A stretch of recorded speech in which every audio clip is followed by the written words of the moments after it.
Hi everyone, my name is Reuben Kigame, and I've been in the Christian ministry doing apologetics and music for quite a while now. And despite my visual handicap and other limitations, I'm so delighted to be able to share my story. This is my story.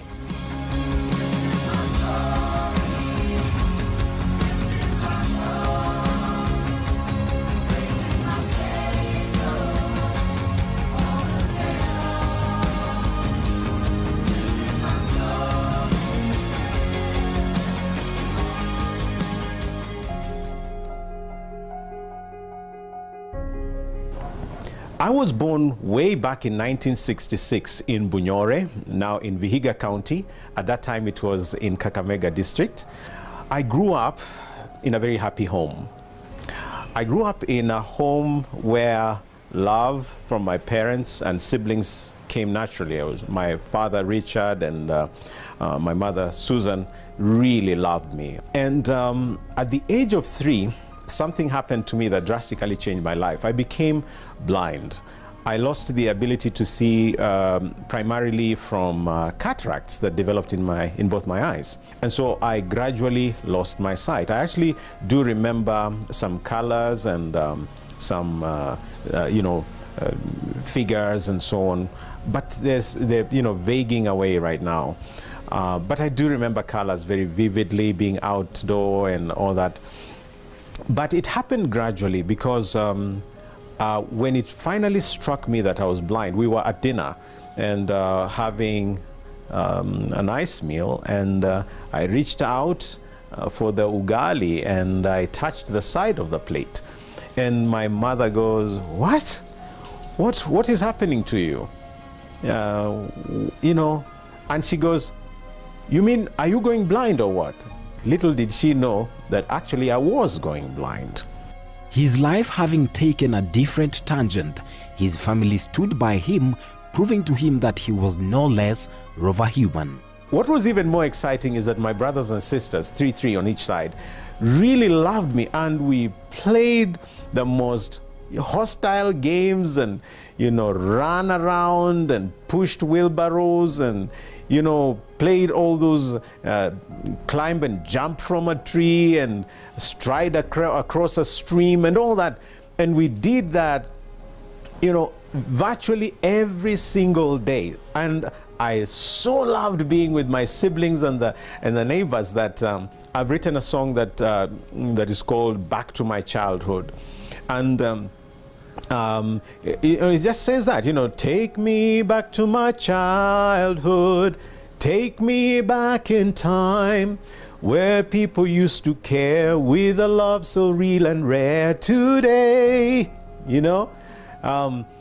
and I want yesterday brought back because it was bliss.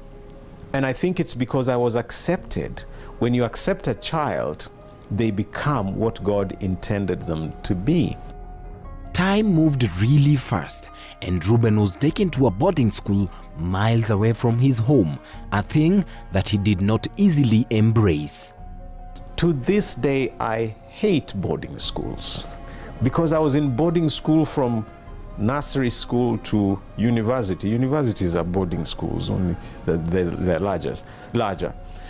So I went to Kibos School for the Blind in Kisumu. And that is where I picked my love for the Luo language. But there were not only just Luyas and Luos in Kibos. We had Kalenjins, we had Kikuyus, we had Pokots, we had Kambas, we had, Mijikendas. So sooner, rather than later, I actually began to love school, because I had lots of friends and we had so much fun, and that is where I began to experiment with all these songwriting techniques, because my friends did, try my fingers on different instruments and so on. It was a Salvation Army school. And in 1980, I graduated from there. Thankfully, I did extremely well. I missed all the points by 3. And so, by God's grace, I was able to go to high school. And those days, you had 4 years in what we call O level and then 2 years in advanced level, so 6 years. I was in Thika high school for the blind, the Salvation Army High School for the Blind, for 6 years. It was in high school that something spectacular happened and changed his perspective towards life. That is where I came face to face with a clear explanation of the gospel. I understood for the first time the love of God. I must explain right here is that I did not like God very much in my life before then. And there are reasons. I had reasons for that. One, I thought that God had favorites, and I knew I was not one of them. When I thought about becoming blind at the age of 3, I said, any God who would allow some people to see and then deny the same ability from me and others is not a very nice God. And so I militated against him. I wrote songs, against him. One particular one blamed him for all the evil in the world. And, I did not like him. And when I heard the gospel, it always sounded like, don't do that, don't have fun. And so I looked at Christianity as a faith that curtails you when you are trying to have fun. And so I saw God as some kind of supernatural killjoy who is waiting for when you want to have fun and then stop, And I did not want someone who limits my freedom. I wanted my space. I saw Christianity as a religion of do's and don'ts. Don't smoke, don't swear, don't drink, don't have girlfriends, don't go out, don't. What I never saw was the flip side. For me, that was my moment of truth. There was a supernatural heart transplant that God conducted over my life. Kigame thought surrendering to Christ meant bracing himself to face tribulations, but this was never the case. The Christian walk is an exciting life, and I've had great moments. Of course, the things that I tried to experiment with, which were destroying my life, the Lord set me free from those. And I don't think any human being would have, helped me with that. And I'm a happy man without attempts at alcohol, without, just random relationships with women, and without, the cannabis that I was experimenting with. I mean, I flopped in class once really badly because I was lied to that if you smoked that weed, it would make you smart, in class. I actually dropped from 2nd place to 24th. It was horrible. The benefits are many. They outweigh the challenges. I mean, I know several friends that I played with in the band. I used to play for them drums. Several of them are dead from overindulgence in alcohol, drugs, and some have died from HIV and AIDS. And I know that if I didn't get saved, I would be 6 feet under, certainly.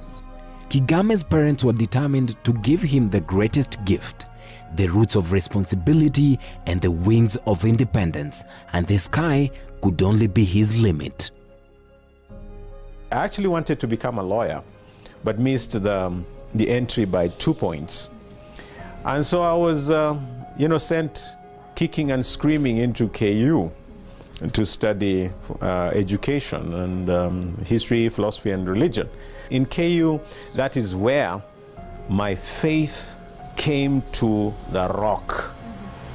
I was tested in my faith because I'm a bit of someone who likes to reason things out. And so I began to sort of reason through my faith and going through the philosophy classes and so on. There was one particular class that was taught by a certain professor called Wambari, and it was on determinism and indeterminism. And this is all, that entire debate of whether the things that happen to us are predetermined or not, and whether we have control over them and all that.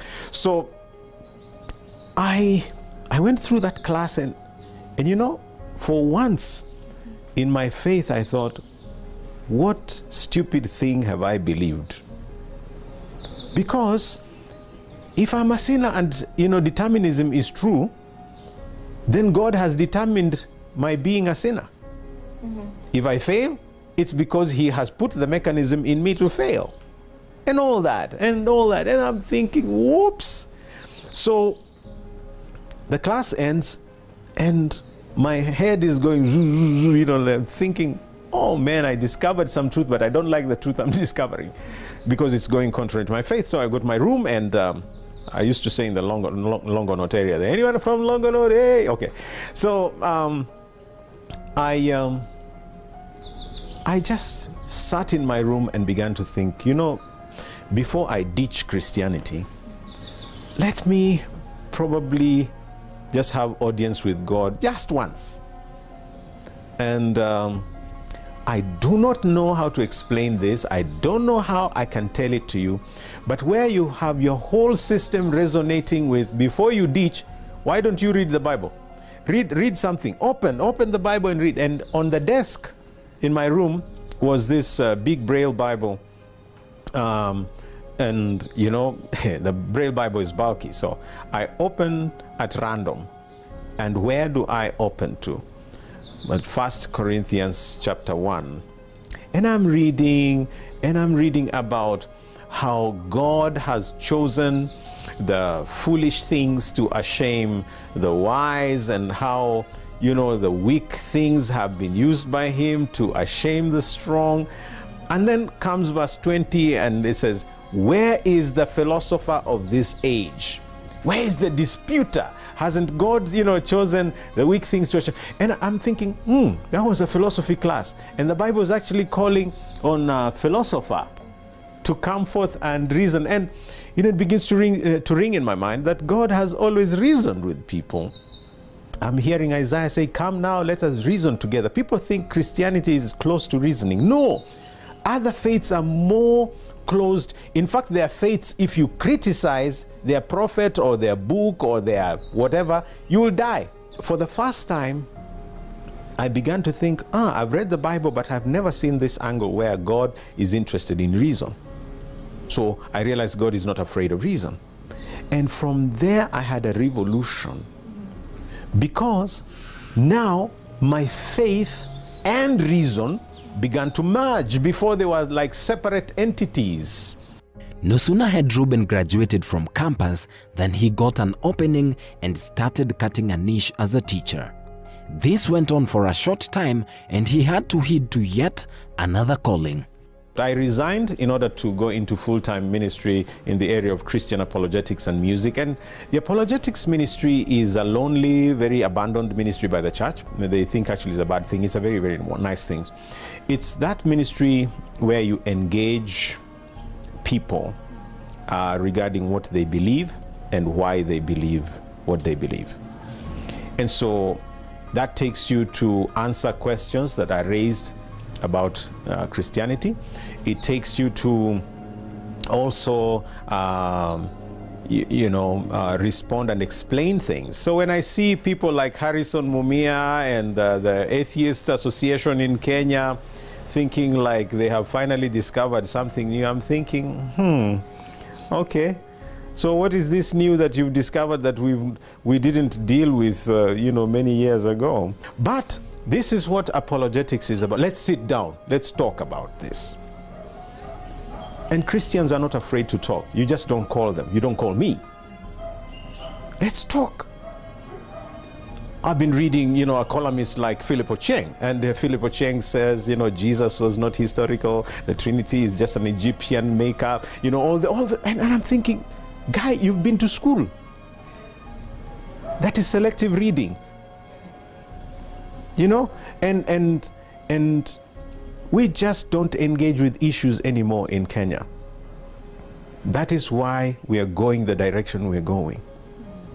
And whether you're talking politics, or you're talking economics, or you're talking construction, this is the country where you find the most educated architects and planners and quantity surveyors and all these people who do building and construction. But we have the most inaccessible buildings in the country. Disability is not inability, so they say, and Kigame strongly lives by this. But how did this legendary gospel musician venture into music industry? Do you remember me? Kigame's story continues after the break.